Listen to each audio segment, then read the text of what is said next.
সদ্যঘোষিত উচ্চতৰ মাধ্যমিক বিদ্যালয়ৰ ফলাফলত উজলিল বঙাইগাঁও জিলাৰ কীৰ্তনপাৰাৰ মইনাপাৰাৰ পিতৃহীন বৰ্ণালী মণ্ডল। কীৰ্তনপাৰাৰ মডেল একাডেমীৰ পৰা উচ্চতৰ মাধ্যমিক পৰীক্ষাত অৱতীৰ্ণ হৈছিল বৰ্ণালীয়ে। ৫টা বিষয়ত লেটাৰ মাৰ্ক লাভ কৰাৰ উপৰিও শিক্ষা বিষয়ত ৯৯% লাভ কৰিবলৈ সক্ষম হৈছে ছাত্ৰীগৰাকীয়ে। ছাত্ৰীগৰাকীৰ মাতৃ এখন ব্যক্তিগত খণ্ডৰ স্কুলত ৪ৰ্থ বৰ্গৰ কৰ্মচাৰী হিচাপে কাম কৰি পৰিয়ালটো পোহপাল দিয়ে। ভৱিষ্যতে এগৰাকী প্ৰশাসনিক বিষয়া হোৱাৰ সপোন আছে ছাত্ৰীগৰাকীৰ।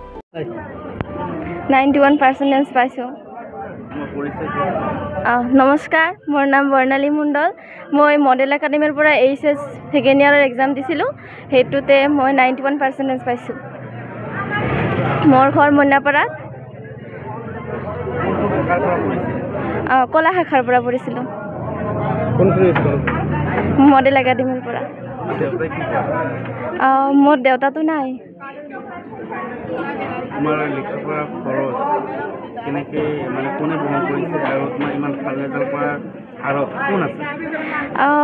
মোৰ লেখাপঢ়া খৰচটো মই দিয়া নাই। স্কুলৰ পৰা মোৰ বিনামূলীয়াকৈ পঢ়াই দিছে। আৰু ভাল ৰেজাল্ট কৰাৰ মূলত মোৰ টিচাৰবিলাক বহুত অৱদান আছে আৰু মাতো আছেই। সময় নাছিল আৰু কৰিছোঁ, তেতিয়া সময় পাইছোঁ তেতিয়াই।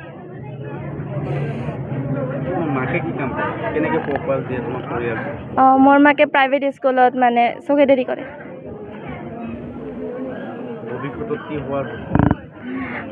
সপোনটো ভবাই নাই।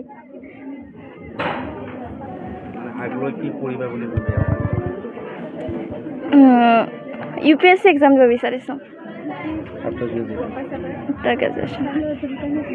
কি ক'বা, যিহেতু তোমাৰ পৰৰ বিচ্ছৰ মানে পিছৰ ষ্টুডেণ্টে পৰীক্ষা দিব, ইমান ভাল ফলাফল কৰিলে, মানে কি ক'বা সেই মটিভেশ্যনৰ কাৰণে কি ক'বা?